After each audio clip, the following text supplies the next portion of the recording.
O trabalho é a fonte de toda riqueza, afirmam os economistas. Assim é, com efeito, ao lado da natureza, encarregada de fornecer os materiais que ele riqueza. O trabalho, porém, é muitíssimo mais do que isso. É a condição básica e fundamental de toda humana. E em tal grau que, até certo ponto, podemos afirmar que o trabalho criou o próprio homem. Há muitas centenas de milhares de anos, numa época ainda não estabelecida, daquele período do desenvolvimento da Terra que os geólogos denominam terciário, provavelmente em fins desse período, vivia em algum lugar da zona tropical, talvez em um extenso continente hoje desaparecido nas profundezas do Oceano Índico, uma raça de macacos antropomorfos extraordinariamente desenvolvida. Darwin nos deu uma descrição aproximada desses nossos antepassados. Eram totalmente cobertos de pelo, tinham barba, orelhas pontiagudas, viviam nas árvores e formavam manadas.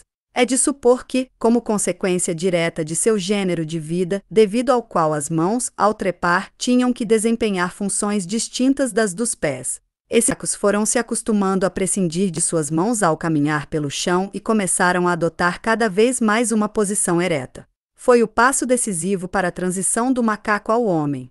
Todos os macacos antropomorfos que existem hoje podem permanecer em posição erecta e caminhar apoiando-se unicamente sobre seus pés, mas o fazem só em casos de extrema necessidade e, além disso, com enorme lentidão.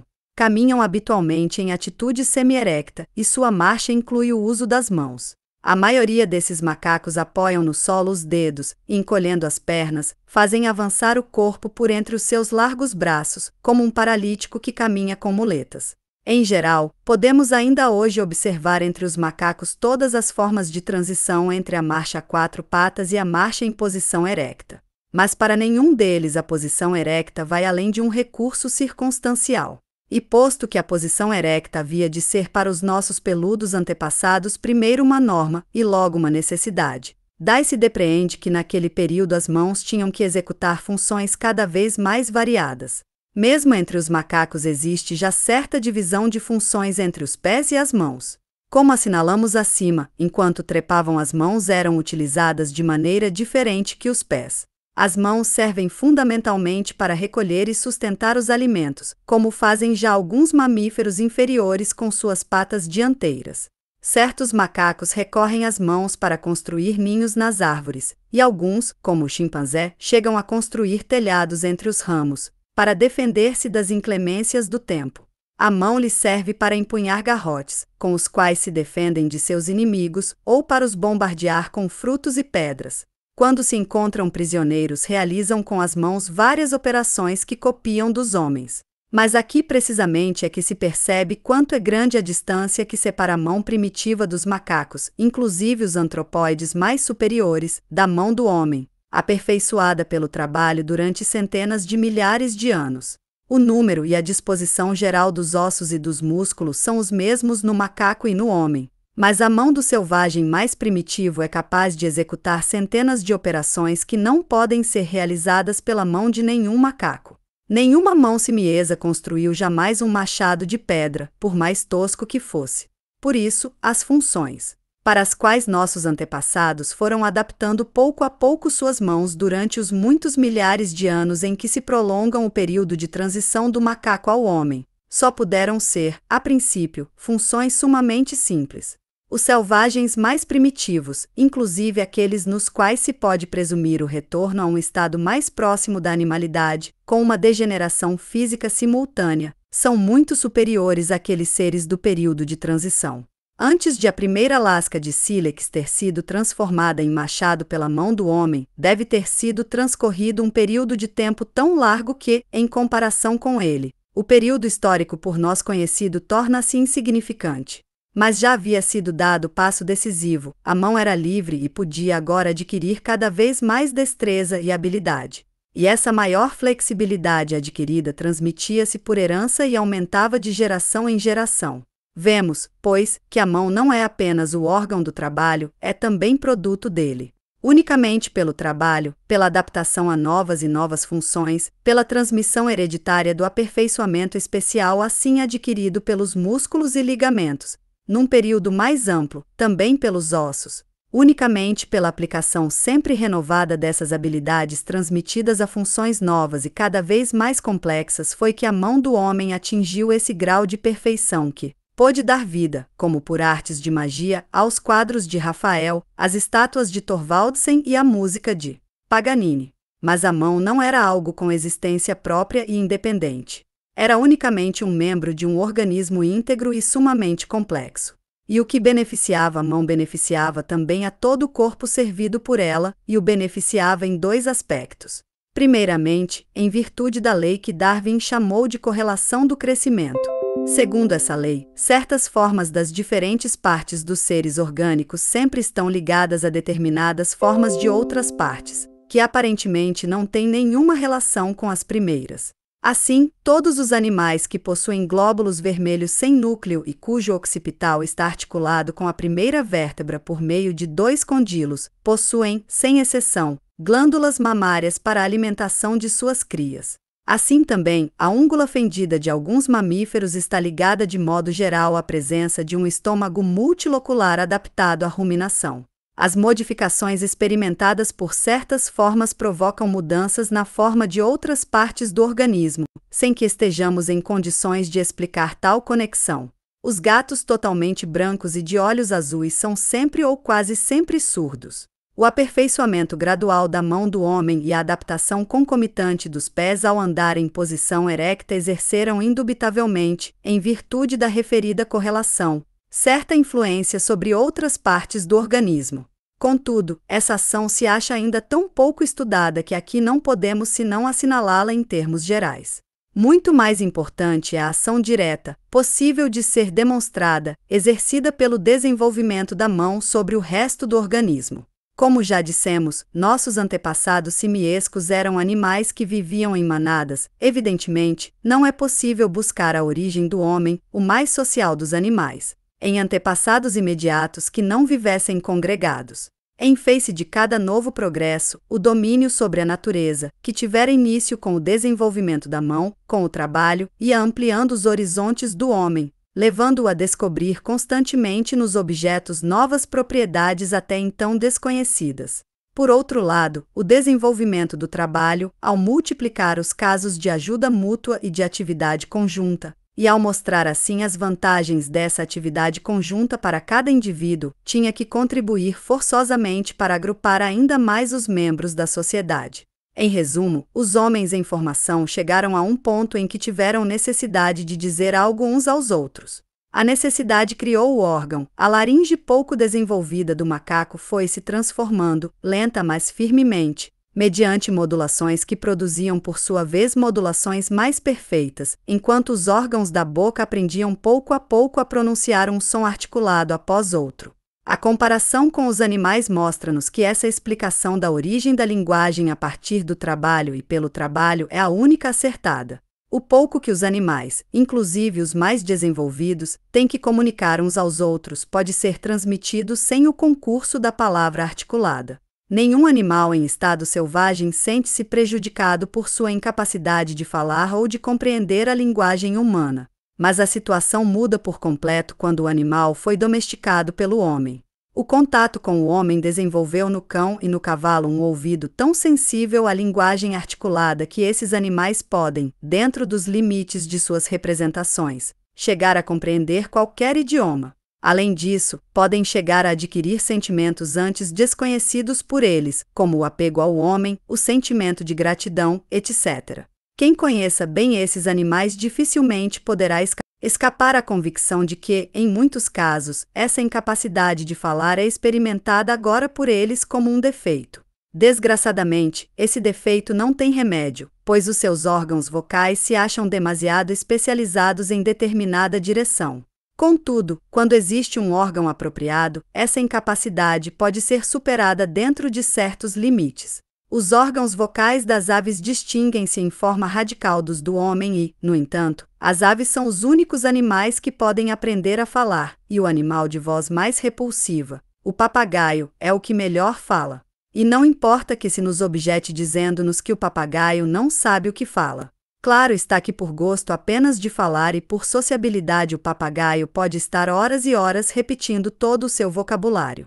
mas, dentro do marco de suas representações, pode chegar também a compreender o que diz. Ensinai a um papagaio dizer palavrões, uma das distrações favoritas dos marinheiros que regressam das zonas quentes. E vereis logo que se o irritardes ele fará uso desses palavrões com a mesma correção de qualquer verdureira de Berlim.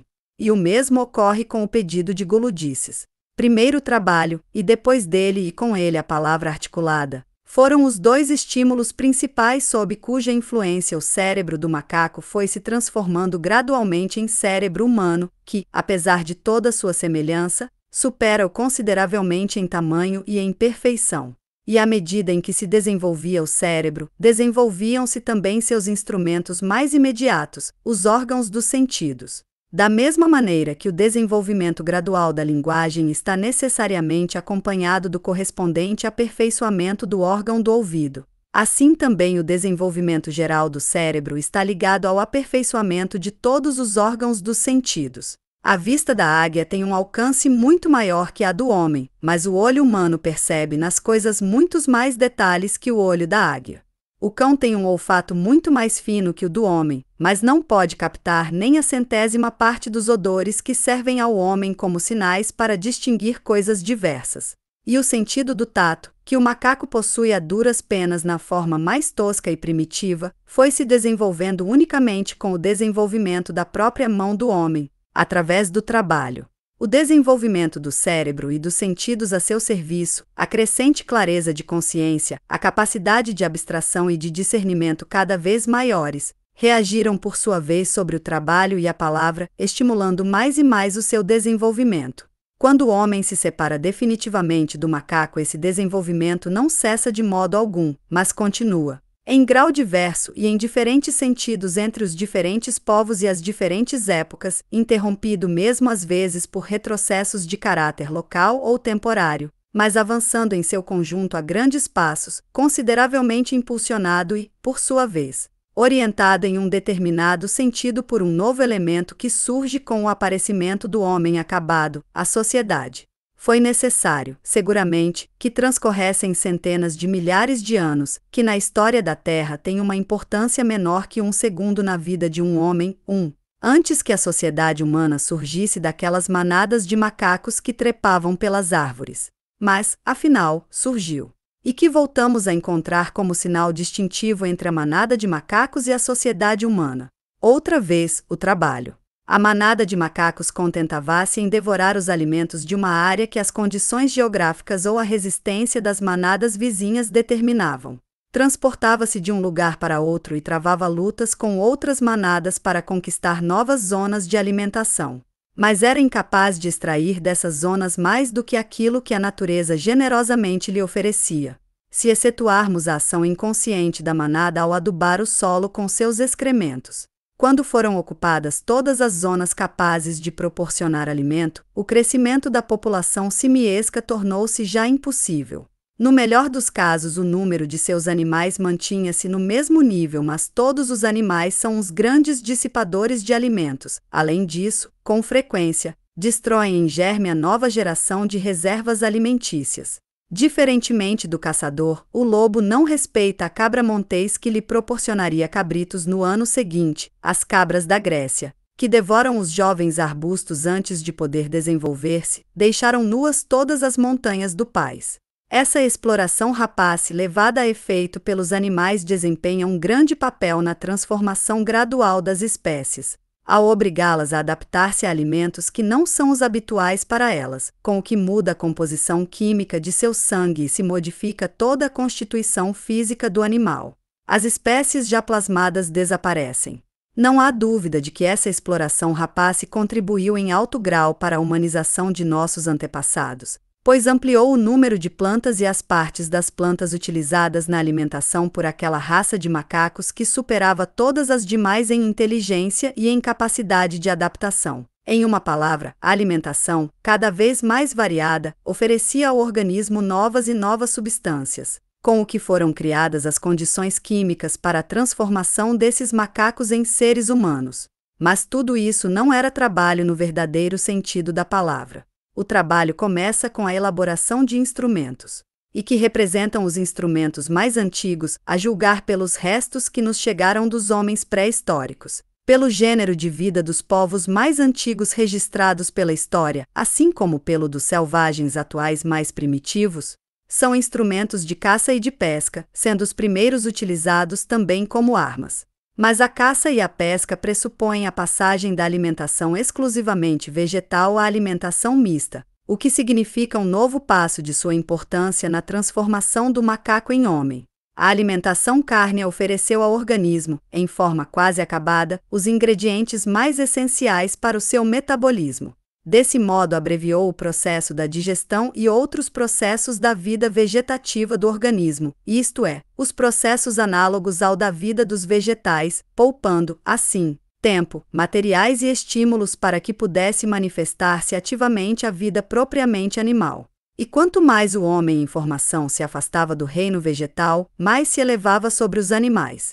Da mesma maneira que o hábito da alimentação mista converteu o gato e o cão selvagens em servidores do homem, assim também o hábito de combinar a carne com a alimentação vegetal contribuiu poderosamente para dar força física e independência ao homem em formação.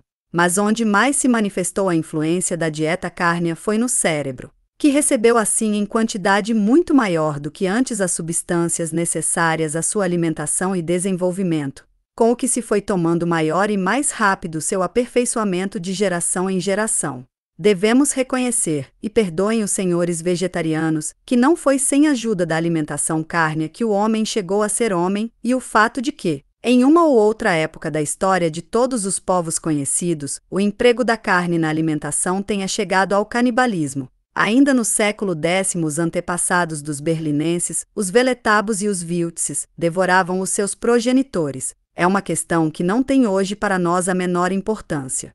O consumo de carne na alimentação significou dois novos avanços de importância decisiva: o uso do fogo e a domesticação dos animais. O primeiro reduziu ainda mais o processo da digestão, já que permitia levar a comida à boca, como se disséssemos, meio digerida. O segundo multiplicou as reservas de carne, pois agora, ao lado da caça, proporcionava uma nova fonte para obtê-la em forma mais regular. A domesticação de animais também proporcionou, com o leite e seus derivados, um novo alimento, que era pelo menos do mesmo valor que a carne quanto à composição. Assim, esses dois adiantamentos converteram-se diretamente para o homem em novos meios de emancipação. Não podemos deter-nos aqui em examinar minuciosamente suas consequências. O homem, que havia aprendido a comer tudo o que era comestível, aprendeu também, da mesma maneira, a viver em qualquer clima. Estendeu-se por toda a superfície habitável da terra, sendo o único animal capaz de fazê-lo por iniciativa própria. Os demais animais que se adaptaram a todos os climas, os animais domésticos e os insetos parasitas não o conseguiram por si, mas unicamente acompanhando o homem.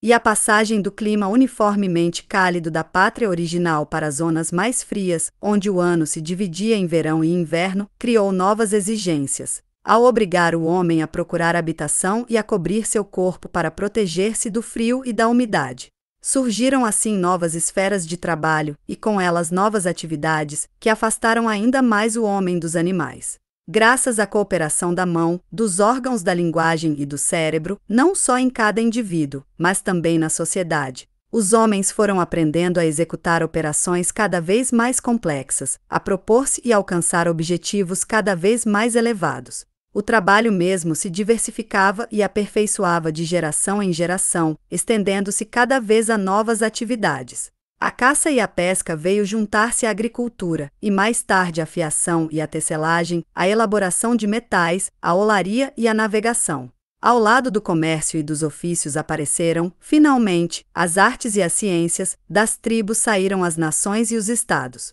Apareceram o direito e a política, e com eles o reflexo fantástico das coisas no cérebro do homem, a religião. Frente a todas essas criações, que se manifestavam em primeiro lugar como produtos do cérebro e pareciam dominar as sociedades humanas, as produções mais modestas, fruto do trabalho da mão, ficaram relegadas a segundo plano, tanto mais quanto numa fase muito recuada do desenvolvimento da sociedade, por exemplo. Já na família primitiva, a cabeça que planejava o trabalho já era capaz de obrigar mãos alheias a realizar o trabalho projetado por ela. O rápido progresso da civilização foi atribuído exclusivamente à cabeça, ao desenvolvimento e à atividade do cérebro. Os homens acostumaram-se a explicar seus atos pelos seus pensamentos, em lugar de procurar essa explicação em suas necessidades, refletidas, naturalmente, na cabeça do homem, que assim adquire consciência delas. Foi assim que, com o transcurso do tempo, surgiu essa concepção idealista do mundo que dominou o cérebro dos homens, sobretudo a partir do desaparecimento do mundo antigo, e continua ainda a dominá-lo, a tal ponto que mesmo os naturalistas da escola darwiniana mais chegados ao materialismo são ainda incapazes de formar uma ideia clara acerca da origem do homem, pois essa mesma influência idealista lhes impede de ver o papel desempenhado aqui pelo trabalho. Os animais, como já indicamos de passagem, também modificam com sua atividade a natureza exterior, embora não no mesmo grau que o homem. E essas modificações provocadas por eles no meio ambiente repercutem, como vimos, em seus causadores, modificando-os por sua vez. Nada ocorre na natureza em forma isolada. Cada fenômeno afeta a outro, e é por seu turno influenciado por este. E é em geral o esquecimento desse movimento e dessa interação universal o que impede a nossos naturalistas perceber com clareza as coisas mais simples. Já vimos como as cabras impediram o reflorestamento dos bosques na Grécia, em Santa Helena. As cabras e os porcos desembarcados pelos primeiros navegantes chegados à ilha exterminaram quase por completo a vegetação ali existente, com o que prepararam o terreno para que pudessem multiplicar-se as plantas levadas mais tarde por outros navegantes e colonizadores. Mas a influência duradoura dos animais sobre a natureza que os rodeia é inteiramente involuntária e constitui, no que se refere aos animais, um fato acidental. Mas, quanto mais os homens se afastam dos animais, mais sua influência sobre a natureza adquire um caráter de uma ação intencional e planejada, cujo fim é alcançar objetivos projetados de antemão. Os animais destroçam a vegetação do lugar sem dar-se conta do que fazem. Os homens, em troca, quando destroem a vegetação, o fazem com o fim de utilizar a superfície que fica livre para semear trigo, plantar árvores ou cultivar a videira, conscientes de que a colheita que irão obter superará várias vezes o semeado por eles. O homem traslada de um país para outro plantas úteis e animais domésticos, modificando assim a flora e a fauna de continentes inteiros. Mais ainda, as plantas e os animais, cultivadas aquelas e criados estes em condições artificiais, sofrem tal influência da mão do homem que se tornam irreconhecíveis. Não foram até hoje encontrados os antepassados silvestres de nossos cultivos cerealistas. Ainda não foi resolvida a questão de saber qual o animal que deu origem aos nossos cães atuais, tão diferentes uns de outros, ou às atuais raças de cavalos, também tão numerosos. Ademais, compreende-se de logo que não temos a intenção de negar aos animais a faculdade de atuar em forma planificada, de um modo premeditado.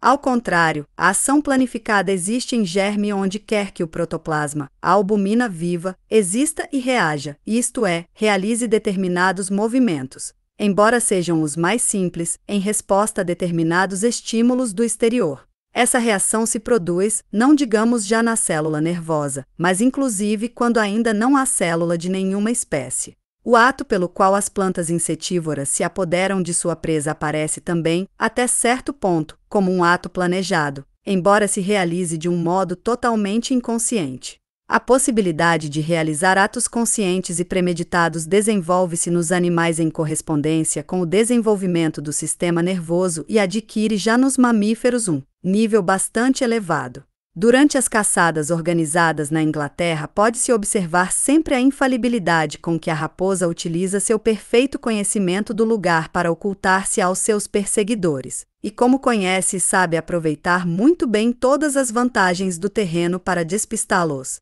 Entre nossos animais domésticos, que chegaram a um grau mais alto de desenvolvimento graças à sua convivência com o homem, podem ser observados diariamente atos de astúcia, equiparáveis aos das crianças, pois do mesmo modo que o desenvolvimento do embrião humano no ventre materno é uma réplica abreviada de toda a história do desenvolvimento físico seguido através de milhões de anos pelos nossos antepassados do reino animal, a partir do estado larval, assim também o desenvolvimento espiritual da criança representa uma réplica, ainda mais abreviada, do desenvolvimento intelectual desses mesmos antepassados, pelo menos dos mais próximos. mas nenhum só ato planificado de nenhum animal pôde imprimir na natureza o selo de sua vontade. Só o homem pôde fazê-lo. Resumindo, só o que podem fazer os animais é utilizar a natureza e modificá-la pelo mero fato de sua presença nela. O homem, ao contrário, modifica a natureza e a obriga a servir-lhe, domina-a. E aí está, em última análise, a diferença essencial entre o homem e os demais animais, diferença que, mais uma vez, resulta do trabalho.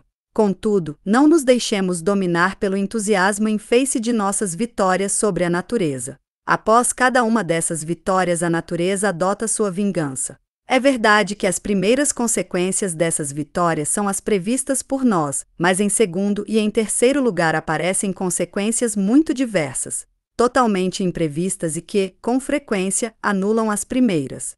Os homens que na Mesopotâmia, na Grécia, na Ásia Menor e outras regiões devastavam os bosques para obter terra de cultivo nem sequer podiam imaginar que, eliminando com os bosques os centros de acumulação e reserva de umidade, estavam assentando as bases da atual aridez dessas terras. Os italianos dos Alpes, que destruíram nas encostas meridionais os bosques de pinheiros, conservados com tanto carinho nas encostas setentrionais, não tinham ideia de que com isso destruíam as raízes da indústria de laticínios em sua região, e muito menos podiam prever que, procedendo desse modo, deixavam a maior parte do ano secas as suas fontes de montanha, com o que lhes permitiam, chegado o período das chuvas, despejar com maior fúria suas torrentes sobre a planície. Os que difundiram o cultivo da batata na Europa não sabiam que com esse tubérculo farináceo difundiam por sua vez a escrofulose.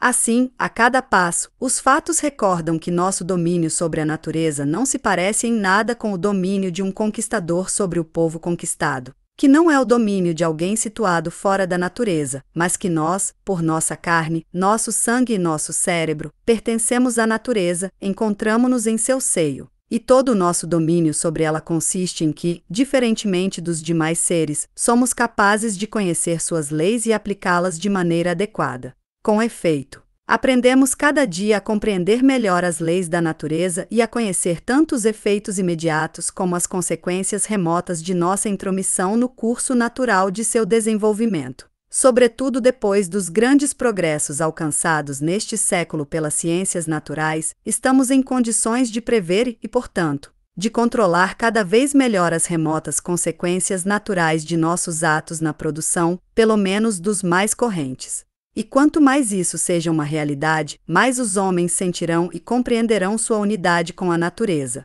E mais inconcebível será essa ideia absurda e antinatural da antítese entre o espírito e a matéria, o homem e a natureza, a alma e o corpo. Ideia que começa a difundir-se pela Europa sobre a base da decadência da antiguidade clássica e que adquire seu máximo desenvolvimento no cristianismo.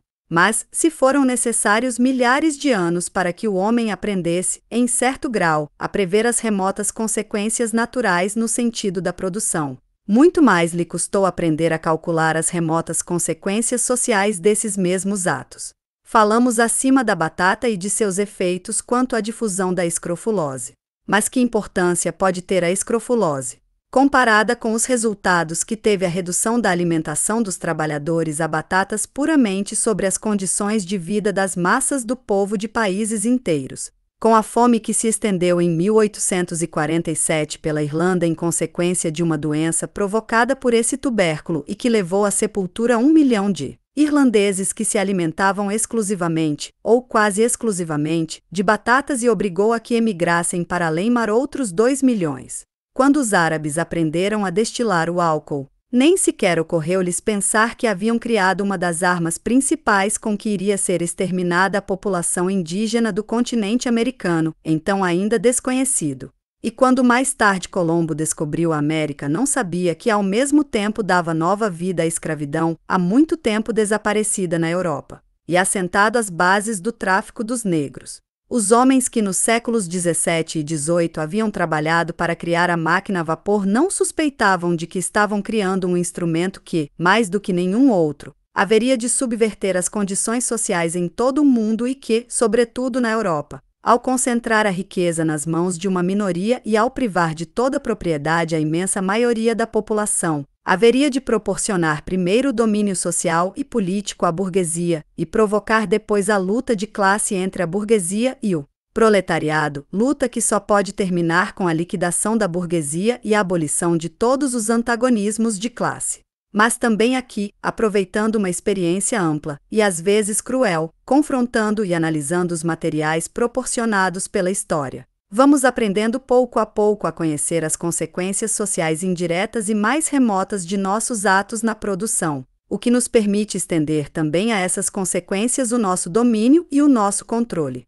Contudo, para levar a termo esse controle é necessário algo mais do que o simples conhecimento. É necessária uma revolução que transforme por completo o modo de produção existente até hoje e, com ele, a ordem social vigente. Todos os modos de produção que existiram até o presente só procuravam o efeito útil do trabalho em sua forma mais direta e imediata. Não faziam o menor caso das consequências remotas, que só surgem mais tarde e cujos efeitos se manifestam unicamente graças a um processo de repetição e acumulação gradual. A primitiva propriedade comunal da terra correspondia, por um lado, a um estádio de desenvolvimento dos homens no qual seu horizonte era limitado, em geral, às coisas mais imediatas, e pressupunha, por outro lado, certo excedente de terras livres, que oferecia determinada margem para neutralizar os possíveis resultados adversos dessa economia primitiva. Ao esgotar-se o excedente de terras livres, começou a decadência da propriedade comunal.